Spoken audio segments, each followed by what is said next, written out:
سلام بچه ها، امیدوارم که حالتون خوب باشه. من امیر عسکری هستم و خوش اومدید به جلسه چهارم از آموزش نرم افزار 3D استودیو مکس. خب اگر که جلسه قبل رو دیده باشید، من این جلسه رو دارم پشت بند اون جلسه میگیرم و میخوام برم سراغ نحوه حرکت کردن توی فضا و نویگیت کردن به اصطلاح توی فضا که به چه شکله. پس برم سریعا سراغ نرم افزار. من خودم ببرم این گوشه. خب این همون فایل جلسه پیش هست که خب باز بوده و یک سری توضیحات ما روش دادیم. اگر که جلسه قبل رو ندیدید حتما برید اول جلسه قبلی رو ببینید، از اینجا شروع نکنید، چون من توی هر کدوم از جلسه یه سری نکات میگم که مهمه. اینجا خب توی این جلسه من شروع کنم با نحوه حرکت کردن توی فضا.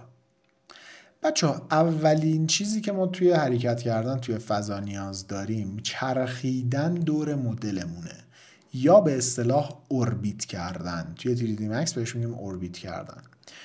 کلید میانبرش هست آلت رو نگه دارید، اوکی، روی کیبورد، و دکمه اسکرول موستون، این دکمه وسط موس رو بهش میگن اسکرول موس رو. اسکرول موس رو هم نگه دارید و موستون رو شروع کنید به تکون دادن. این میشه نحوه اوربیت کردن توی فضا و چرخیدن توی حول در حقیقت مدل خودتون. خب یه چند تا نکته داره. اول اینکه یادتون باشه شما وقتی آلتو میگیرید، هر جایی که موستون باشه و اسکرول رو فشار بدید، سعی میکنه نسبت به اون نقطه‌ای که شما موستون رو فشار دادید شروع کنه اوربیت رو انجام دادن. البته که مدلتون هم در نظر میگیره، اما خب این کلیکی هم که اینجا انجام میدید هم در نظر میگیره. پس بهتره اسکرول موستون نزدیک به بنا یا اون حجم یا اون آبجکتی باشه که به هر کدوم از اینا بچه‌ها میگن یک آبجکت. مثلا به این میگن، به این پنجره میگن یا آبجکت، به این کف میگن یا آبجکت، به این سقف هم میگن یا آبجکت. نزدیک این آبجکته باشه کروسر موستون، که وقتی آلتو میگیرید و اسکرول موس هم فشار میدید و موستون رو تکون میدید، تقریبا نزدیک اون چیزی که میخواید شروع کنه به چرخیدن و اوربیت کردن. اوکی. اگر که یکی از اینها انتخاب باشه، یکی از آبجکتاتون انتخاب باشه و عملیات اوربیت رو انجام بدید، نسبت به اون آبجکتی که انتخاب عملیات اوربیت انجام میشه. یه نکته هست یادتون باشه، این موضوعات رو شما با دیدن خیلی درکش نمی کنید و یاد نمیگیرید. حتما توی 3ds max بعد از اینکه این جلسه رو دیدید، برید شروع کنید به اوربیت کردن. آلتو بگیرید، اسکرول موس رو فشار بدید و شروع کنید اوربیت کردن تا متوجه این موضوع بشید. دو تا راه دیگه برای اوربیت کردن توی فضا وجود داره. اولیش این قسمت این بالاست که بهش میگن ویو کیوب. اوکی، ویو کیوب چیه؟ اگر که ببینید نوشته، یه سری نوشته روش هست که مثلا اینجا نوشته فرانت، کنارش نوشته رایت، بک، لفت، تاپ و باتم. من هر کدوم از اینایی که آبی میشه رو کلیک کنم و یا فلشایی که اطرافشه، به اون نما میتونم برم. میبینید حالا هنوزم پرسپکتیو عوض نشده، فقط پرسپکتیو داره از بالا به من نشون میده، یا مثلا پرسپکتیو داره از سمت راست به من نشون میده. ببینید اینجا رایت ننوشته یا اینجا ننوشته لفت. حواستون باشه این هنوز ویوپورت و پرسپکتیو، فقط داره از چپ به من نمایش میده. من اگر که کلید موسم رو روی این ویو کیوب ببرم و کلیک کنم و شروع کنم موسم رو درگ کردن، میبینید که از این روش هم من میتونم توی فضا اوربیت کنم و بچرخم. خب یکم راجع به این ویو کیوب بچه‌ها این بالا صحبت کنیم. میبینید که از بالا اگه من نگاه کنم N داره، S داره که شمال، جنوب، شرق و غرب رو من اینجا میتونم ببینم. حتی میتونم یه کاری کنم که پروژم شمالش با این شمال یکی باشه. میتونم، میبینید وقتی هر گوشه این مکعبو که میرم آبی میشه، مثلا میتونم کلیک کنم که از این گوشه ببینم مدلم رو، یا از گوشه سمت این برش ببینم، یا مثلا از روبرو بالا میخوام ببینم، میام این بالا آبی میشه، از روبرو بالا برام میاد. یک چیزی شبیه خونه این بالاست. میبینید بعضی اوقات توی پروژه های بزرگ که حالا خیلی زیاده شما شاید گم شید توی فضا، مثلا برید توی در دیوار به این شکل. خب و شما میاد یک ویوی رو تنظیم میکنید. مثلا من میام این ویو رو برای خودم در نظر میگیرم، روی این قسمت کلیک راست، روی هر قسمتی از ویو کلیک راست میکنم، کلیک راست، و یه چیزی داره نوشته set current view as home. اوکی، من اگر اینو بزنم میگه آقا این ویو من رو به عنوان ویو خونه در نظر بگیر. حالا من میرم برای مثال اینور، میرم مثلا توی دیوار گم میشم، مثلا کجا، میام بالا، وقتی این خونه رو بزنم میرم دقیقاً توی اون ویویی که تنظیم کردم، به همین راحتی. خب اینم از داستان ویو کیوب، بیشتر نمیخوام.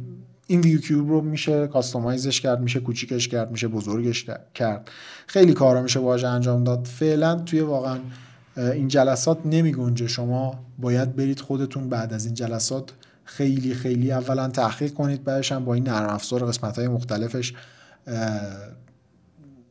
در حقیقت بازی کنید، کند و کاش کنید که خودتون یه سری چیزا رو به دست میارید. اما من هم قطعاً بهتون بعداً خواهم گفت و خیالتون راحت، تمام اینها رو اصلا یاد میگیرید خودتون. پس این هم حالت دوم اوربیت کردن دور یک مدل.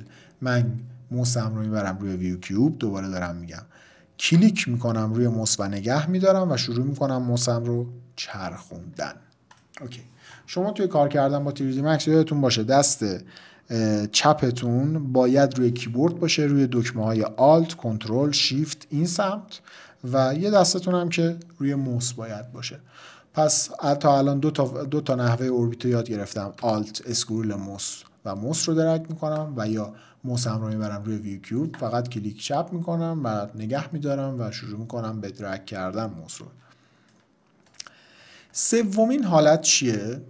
سومین حالتش بچه‌ها این پایین سمت راست، پایین نرم افزار، یک حالت کره‌ای هست که حالا دورش یک مداری چرخیده که اینجا اوربیت رو اگر که کلیک کنید دیگه یک دایره اینجا برای شما باز میشه که شما فقط کافیه توی این دایره کلیک و درگ کنید و شروع میکنه برای شما اوربیت کردن.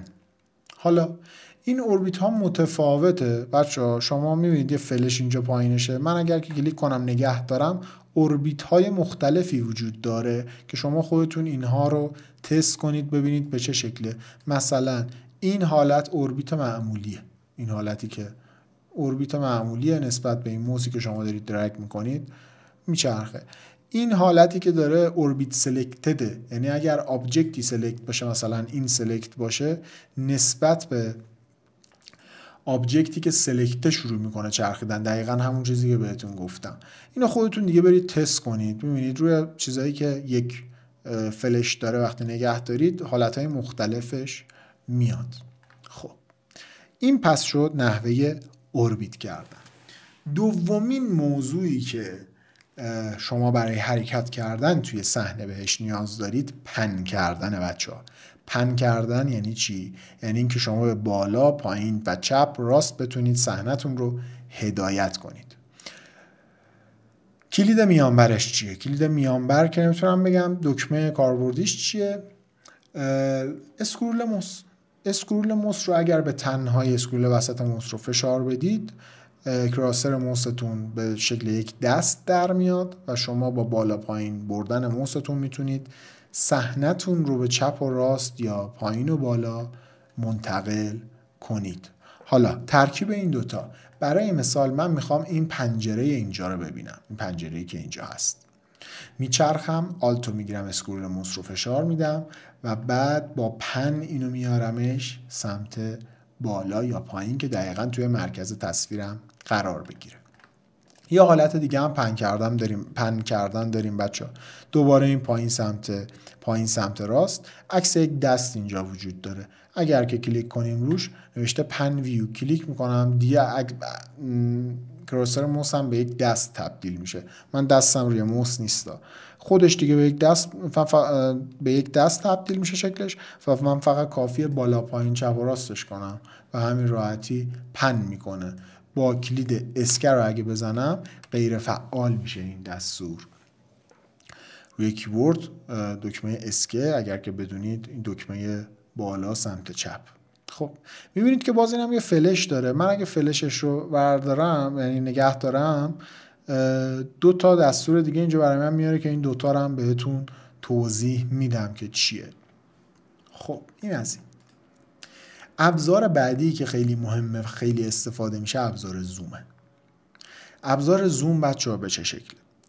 ابزار زوم به راحتی شما اسکرول موستون رو اگر که بچرخونید به عقب زوم بک میکنه و اگر بچرخونید به جلو زوم این میکنه، به همین راحتی. اما یه موضوعی هست، میبینید من وقتی که زوم بک میکنم و یا زوم این میکنم پله پله میپره زوم من، اوکی، و 1% انگار داره از زوم رو به من هی نمایش میده. مثلا 10% نزدیکتر شدم، 20% نزدیکتر شدم. با هر اسکرول موسی که من میچرخونم این اتفاق به صورت درصدی و پله پله میفته. اما اگر آلت رو بگیرید، کنترل رو هم بگیرید و اسکرول موس رو هم بگیرید، اوکی، 3 تا رو با هم بگیرید و بعد موس رو درگ کنید، این زومتون به حالت نرمتر عقب و جلو در میاد. اوکی، من وقتی موسم رو میبرم جلو درگ میکنم جلو میره جلو، و وقتی که عقب موسم رو میکشم به سمت عقب زوم بک میکنه به سمت عقب. حالت روونتری برای زوم من ایجاد میشه تا این حالت پله‌ای. اوکی، این هم از داستان زوم. خب زوم یک کلید دیگه هم داره بچه ها. حالت من چند تا آبجکت اینجا بکشم که حالا زوم رو دوباره بخوام به شما توضیح بدم. مثلا یه اسفیر هم این ور بکشم، یک تیپ آوت هم مثلا یک قوری هم اونجا بکشم. اوکی، چند تا آبجکت توی صحنه میکشم.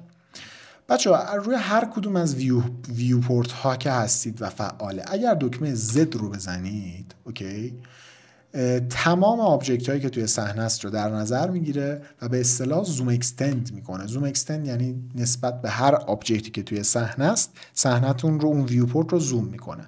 مثلا اینجا رو نگاه کنید، من نمای فرونتم رو در نظر گرفتم، فعالش کردم، Z رو میزنم و زوم بک میشه که تمام آبجکت های من رو اینجا بتونه به من نمایش بده. نمای تاپ به همین شکل، Z رو میزنم و توی نمای لفت هم به همین شکل. وقتی Z رو بزنم تمام آبجکت های من رو در نظر میگیره و زوم اکستند میکنه. اما اگر که یکی از آبجکت ها انتخاب باشه، مثلا من این قوری رو اینجا انتخاب میکنم و حالا به رنگ سفید در میاد، توی این ویوپورتی که اکتیوه Z رو میزنم، آبجکتم هم انتخابه، فقط روی اون آبجکتی که انتخابه که الان اینجا قوری هست زوم میکنه به صورت کامل. یا مثلا توی این ویوپورت من این کره رو در نظر میگیرم و سلکتش میکنم، کلیک میکنم روش که سلکت بشه، Z رو میزنم و الان فقط روی کره زوم میکنه. یا توی این یکی میخوام روی مربع زوم بشم، Z رو میزنم، انتخابش میکنم، Z رو میزنم، روی مربع زوم میشه. توی این یکی میخوام روی این آبجکت بنفش رنگم زوم بشه، انتخابش میکنم، Z رو میزنم و فقط روی این آبجکت زوم خواهد شد. دوباره اگه فعال کنم و چیزی رو انتخاب نکنم، Z رو بزنم، میبینید که زوم اکستند میکنه به اصطلاح و تمام آبجکت های من رو جوری برای من توی ویوپورت قرار میده که خیلی بزرگ باشم و روی اونها، روی همه اونها زوم میکنه. خب پایین سمت راست دوباره 3 تا ابزار اینجا داریم که تمام چیزهایی که بهتون گفتم الان بهتون بگم که حالت کلیدای میان برش و حالا راهکارهاشو، تمام این 3-4 تا ابزاری که این ردیف اول هستن دقیقاً همین کار رو میکنه. خب اولی که همین زومی هست که آلت و کنترل رو بهتون گفتم، میبینید آلت و کنترل و اسکرول موس رو اگر بگیرید همین کار رو انجام میده و کلید میانبرش هم از آلت و زد. حالا آلت و زد هم بچه‌ها اگر که بگیرید همین اتفاق میفته، اما خب من تا حالا ازش استفاده نکردم. من هم آلت و کنترل رو میگیرم و اسکرول موس رو پایین بالا میکنم که به این حالت بتونم زوم کنم. حالت بعدی دوباره زوم آل هست که همین زوم اکستند رو برای شما انجام میده فقط با موستون. میبینید حالت بعدی زوم اکستند سلکتده که من باز دوباره همون کار دکمه Z رو میکنه وقتی یک آبجکت انتخاب باشه. مثلا این رو من میزنم و زوم اکستند سلکتد میکنم و دقیقا همون کار وقتی آبجکت انتخاب باشه دکمه زی یا زد کیبورد رو بزنم. ابزار بعدیش یکم متفاوته. ابزار بعدیش که حالا بهتره بدونید اینجوریه که تمام ویوپورت ها رو به یک باره میاد زوم میکنه. مثلا من اگه بخوام این قوریه رو انتخاب کنم و دکمه زد رو بزنم، میبینید دونه دونه باید بیام هر ویوپورت رو اکتیو کنم و زد رو بزنم که انتخاب بشه. اما توی این به این شکل نیست. من دوباره برمیگردونم تمام ویو هام رو و دوباره قوریه رو انتخاب میکنم. این رو که بزنم زوم اکستند آل سلکتد، ببینید تمام ویوپورت هم به یک باره زوم میشه. تفاوتش اینه. اما خیلی حالا میگم فقط دونستنش این که حالا برید اینها رو باز کنید، حتما ابزاراش رو ببینید به چه شکله، خب مهمه، به هر حال به دردتون میخوره. خب این 4 تا هم که پس تقریبا گفتم. یه دونه اینجا میمونه فیلد آف ویو که فیلد آف ویو گستره دید شماست. اگر که کلیک کنید روش و درگ کنید یا حالا کنترل دبلیو هم کلید میانبرشه میتونید درگ کنید و گستره دید شما رو کاهش یا افزایش میده. یک بحثیه که بیشتر باید توی دوربین بهتون گفته شه. در حقیقت گستره فیلد آف ویو شما رو تغییر میده که حالا میبینید الان چقدر اعوجاج رو بیشتر میکنه. میبینید چقدر الان اعوجاج من دارم، خیلی دیگه من اگزاجرش کردم. کنترل دبلیو رو میزنم و درگ میکنم رو به جلو، این اعوجاج رو کمش میکنم. یادتونه گفتم پرسپکتیو یه اعوجاجی داره. میبینید چقدر این جلو تیز شده که اینو سر موقع خودش بیشتر و بهتر میتونم باهاتون راجبش صحبت کنم وقتی دارم دوربین رو براتون توضیح میدم. خب یه دونه دیگه هم داره وقتی که نگه میدارید روش، زوم ریجن هم داره. این هم حالا بد نیست بدونید. زوم ریجن این که به همین راحتی یه قسمتی ریجن میگیرید، کلیک درگ میکنید روی اون قسمتی که میخواید زوم میکنه. زیاد چیز خاصی نیست. ببخشید از میکروفون فکر کنم عذرخواهی کردم، دستم خورد بهش. آره به همین راحتی. اینم از این. یه ابزار دیگه مونده که یه ابزار خیلی مهمیه. روی ابزار پن این پایین اگر که کلیک کنید و نگه دارید، ابزار دوم زیاد مهم نیست، به زوم باز دوباره بستگی داره. اما ابزار سوم که یک آدمکه بهش میگن ابزار واک ترو. اوکی، وقتی فعال باشه من کلیک میکنم روش، موستون به یک چیزی شبیه یک دایره که یک نقطه وسطشه تبدیل میشه و حالا شما میتونید با کنترل های WASD به چپ و راست و پایین و بالا و البته E و C هم هست حرکت کنید. اما الان میبینید خیلی سرعتش کمه.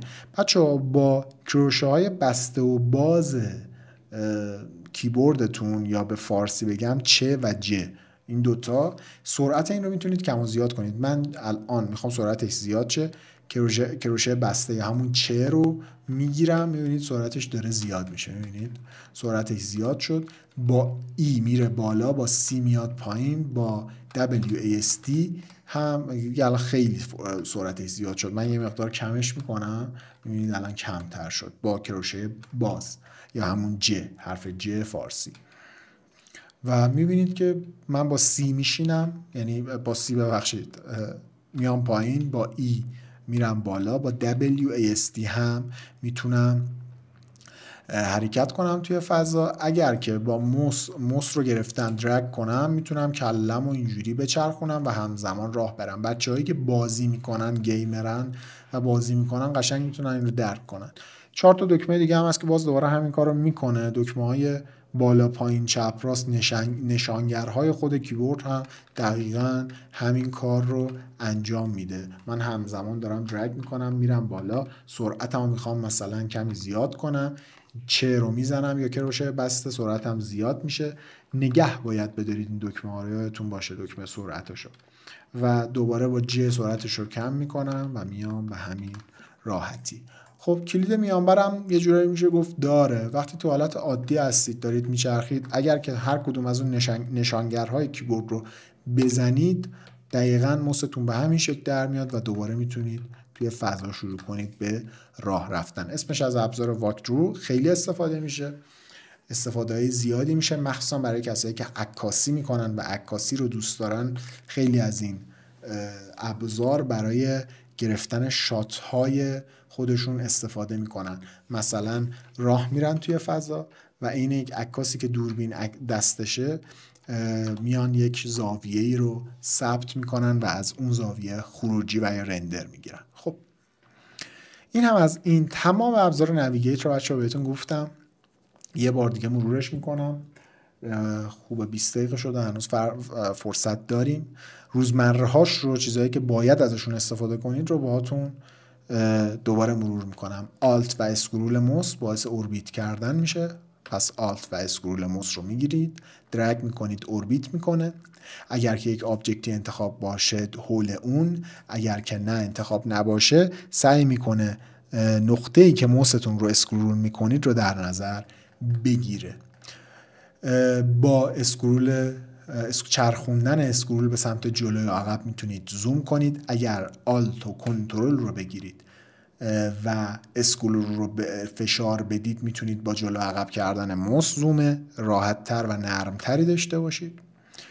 اگر اسکرول موس رو فقط فشار بدید میتونید پن کنید و با استفاده از این سه تا ابزار به راحتی کارتون رو انجام بدید. دکمه Z هم که بهتون گفتم اگر که هیچ آبجکتی انتخاب نباشه Z رو بزنید تمام آبجکت ها رو در نظر میگیره. اگر که یک آبجکتی انتخاب باشه و Z رو بزنید فقط روی اون آبجکت زوم میکنه. دقیقاً برای تمام ویوپورت ها به همین شکل صادق هست.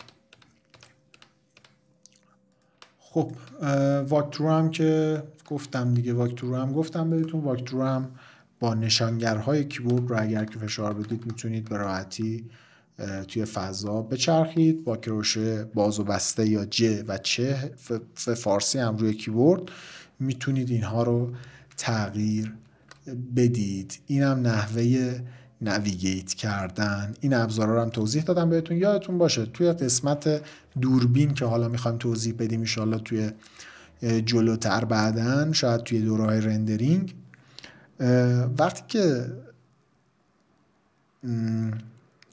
دوربین گذاری میکنید این ابزارهای این پایین شکلشون تغییر میکنه. من یه دوربین بذارم اینجا شما ببینید. فقط من یک دوربین الان گذاشتم و ببینید این پایینو الان شکل همونه. من دوربینمو نذاشتم، یک دوربین تو صحنه گذاشتم. الان این پایینو نگاه کنید. به محض اینکه من میرم تو دوربینم این ابزارها کمی تغییر میکنه، یک سریاشو میبینید. پس یادتون باشه این وقتی که توی حالت دوربین باشید این ابزاراتون تغییر میکنه. و همین فکر میکنم دیگه نکته توی نویگیت کردن نداشته باشم. حتما تمرین کنید. تمرین کردن و نویگیت کردن توی فضا رو به هر نحوهی که خودتون میدونید تمرین کنید که دستتون بیاد بتونید راحت توی فضا بچرخید، چون خیلی باهاش کار دارید. علنا اگه نتونید یا اگه یادش نگیرید تمرین نکنید اصلا نمیتونید کار کنید باش. و یه موضوع هم مثلا بهتون نشون بدم. من میخوام روی این قسمت یا این دستگیره روی این دستگیره میخوام فوکوس کنم. برای مثال اینجا هم هست. آلتو میگیرم، اسکرول رو میگیرم، میچرخم، زوم میکنم که برسم به اون دستگیره. اوکی. و مثلا با پن میکنم میارمش پایین، انتخابش میکنم و میارمش وسط صفحه. به همین راحتی شما میتونید نویگیت کنید توی فضا و حرکت کنید توی فضا. همین دیگه، نکته‌ای نمیمونه. انشالله توی جلسه بعدی منوها رو براتون توضیح میدم و اگر که حالا برسه، احتمالا منوها فقط برسه و دیگه کاماند پنل و این پنل های کناری بیفته واسه جلسه بعدش. خب همین، امیدوارم که حالتون خوب باشه. مثل همیشه لایک کنید، سابسکرایب کنید و اگر که دوست دارید از من حمایت کنید حتما این کانال رو به دوستاتون که دوست دارن 3ds Max و نرم افزارهای معماری رو یاد بگیرن معرفی کنید تا منم انرژی بگیرم. فعلا تا جلسه بعد، خدا نگهدارتون.